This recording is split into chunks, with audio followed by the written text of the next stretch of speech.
Alright guys, welcome back. So today we'll be taking a look at the SH Figuarts Son Goku. This is the Kaio-Ken 180,000 power level version. Really excited to get this one, as the Kaio-Ken is my favorite technique of his. It's not the first Dragon Ball character I have. I do have the Goku from Dragon Ball Daima. Review also up for this figure as well, so check it out. But the Kaioken, as I said, is a favorite technique, so I was really happy to pick this one up. And without further ado, let's crack this package open and see what we get inside.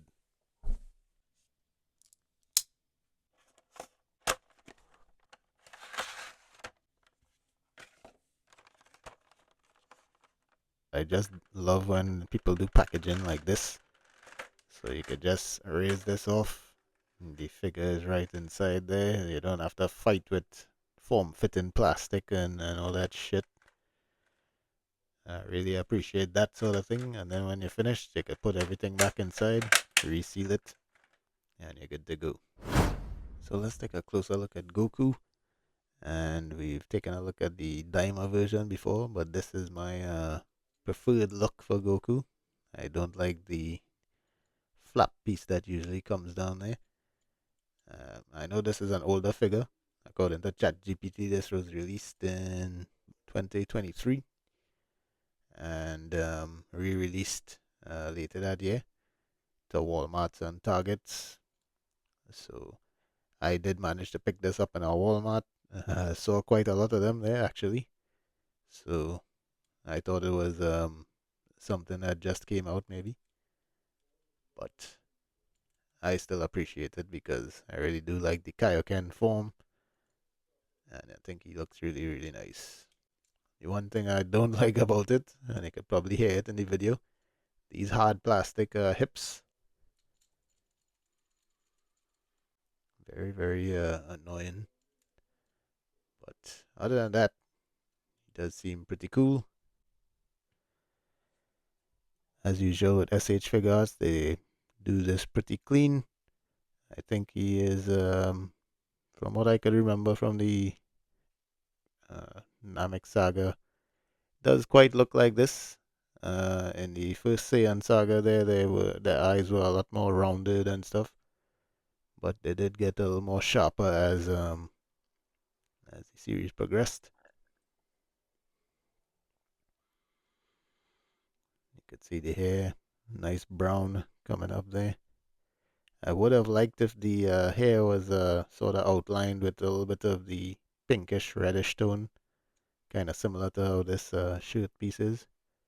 That would have made it stand out a little bit more rather than just being reddish brown. But it still does look really nice. These shoulder pieces are hard plastic more or less. On the Daima version, they've made this part now rubber, so you can get the arms close in front. But this one, I think this one does a pretty good job still of having those arms in front, so you can get a decent looking Kamehameha as well. As I mentioned in my Daima review, I do like when Goku has the symbols or the kanji on his back and stuff. I think it adds a little something to the look of him. So the kanji on him means wisdom or enlightenment. And it's pretty much what he wore during the Namek saga. Well, at least once he arrived on the planet. The chest and stuff is nicely sculpted. All those wrinkles in the fabric there. Looks really good. The one thing I would wish for, and it's probably a complaint across the board for SH Figuarts, is they need to put a little bit more shading and washes and stuff in the figure itself, because it does end up looking a little bit too flat sometimes. But for the most part, it does look really nice. I think the wrinkles on him are deep enough that the light tends to cast its own shadows on him, natural shadows, so that is pretty good. As mentioned, I don't like the skirt piece on him, like the Daima version. I just like him when he wears the regular pants. And the belt here on him is actually articulated as well. It's on a little ball joint. So you can get him Looking like he's powering up and the belt is flowing upwards. Getting down to the legs, you could see more of that nice sculpting going on, and it is baggy coming down to the end, just how it should be. I like that each leg is not just a mirror version of the other leg. It's actually a unique sculpt. Getting down to the boots there. Do like how these look. The range on the ankle is not the greatest for these older SH Figuarts, but still pretty nice. And at the bottom there, you can see they even put in some treads. One thing I would hope for on this figure is to have like some shading going on in the skin tones and stuff like that, especially with this Kaio-Ken power up version. It would have been nice to see like some pink highlights going through the skin there. The knees on the figure aren't the greatest looking things. From the front, it does look kind of bad, but I guess because of the bagginess of the pants and the folds and stuff, it could still pass. But at the back, you can see that super deep cutout, which is what allows you to get the range. I mean, it doesn't look the greatest, but at least it functions. But for the most part, it does look pretty nice. Really happy to add this one to the collection. I have the Super Saiyan one on pre-order from the Cell Saga, Cell Games. So we'll be doing a review on that one as soon as I get it, whenever that may be. Taking a look at the articulation on Goku. His head does look up, only about this far, which is a little bit disappointing, especially for these flying characters. So you're gonna have to use the torso to try to get him to look a little more up. And this is about as far as his neck goes upwards. Does look down quite a good ways. He does have some tilt at the neck, so you can get the old diagonal downs and diagonal ups. The shoulder does rotate all the way around and goes up to about here. This shoulder piece is a hard plastic. Should have been a little rubbery, but he does still have some good range on the shoulder there. The butterfly joint does allow for the arm to come forward about this far, and it can go back not very much because of the hard sculpted gi. If they cut out a little bit more of this, they would have been able to go back. His bicep does have a swivel. His elbow does have double joint, which is some decent range there. The wrists are ball hinge, so it can have that horizontal motion or vertical motion depending on how you orient the wrist peg. The torso and the waist have ball joints, but you can only crunch forward about this far, arch back about this far, but you can get some decent side to side movement.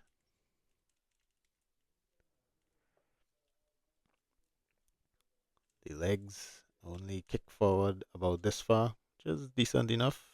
It is better than some other figures that have drop downs that still can't reach this far. It goes back about this far, pretty decent.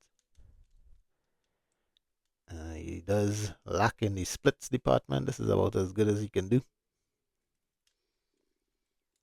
There is a thigh swivel at the top there. His knees are double jointed, some decent range. I wish there was a boot cut, but unfortunately there is none. His ankles can rotate all the way around. It's on a double ball peg, so can go forward about this far, kick back about this far, and it can function as a rocker. And he does have a little toe hinge there. So although it's an older figure, the articulation on him is still decent enough that you can get him in quite a lot of decent Goku-ish poses without a problem.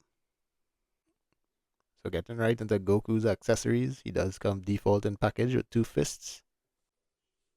He does come with 2 of his fighting stance pose hands. And he does come with 2 of his Kamehameha pose hands. He does come with 2 different head sculpts and also 3 different face plates. He comes default in package with the hair blowing straight up and stern face. He does have a yelling looking to the left face. And then he has a clenched teeth face looking to the right. I'm not a huge fan of the directional looks because I think it sort of limits you in how you could pose the figure. So I would have preferred if he was looking forward, but that's what they gave us. To swap out the face plates, you simply need to pull the bangs off the front, pull the face plate off, and there's 2 pegs there. You simply choose another face plate, peg it in, and put back in the bangs. To swap the head sculpts, you can just pop it off, and then you just pop it in. And now you have him with his regular hairstyle. And all the face plates I showed before can be swapped out and used on this head. And utilizing some of the parts and pieces that they provided, you can actually get him in a really decent, about to throw a Kamehameha pose, or a pretty decent Kamehameha pose. So for height, he does stand about 5 3/4 inches tall to the top of the head, but to the top of those hair spikes, he stands about 6 1/4 inches tall. Here's how he looks next to McFarlane Batman. Here's how he looks next to Black Series Mando. Here's how he looks next to Marvel Legends Ant-Man. Here he is next to Jada Toys Mega Man. And here he is next to Jada Toys Ken. Here's how he looks next to NECA Mirage Donatello. And lastly, here is how he looks next to SHF Daima Goku. And yes, I did try swapping the heads, it just doesn't work. In closing, although it is an older figure, I think it still holds up quite well. The knees, not the greatest looking things on earth. Also the torso range, very lacking. But he still can get into some decent Kamehameha poses, and the face sculpts and hair sculpts and stuff on the figure is actually really well done. So if you're interested in picking one of these up, you can probably find them at Walmart. I did find him, and I also found the Super Saiyan Latent Power Trunks, which I'll be doing a review on soon enough. But nonetheless, hope you all enjoyed this review. Hope this helps anybody who's on the fence about getting this figure. And until next time, y'all take care.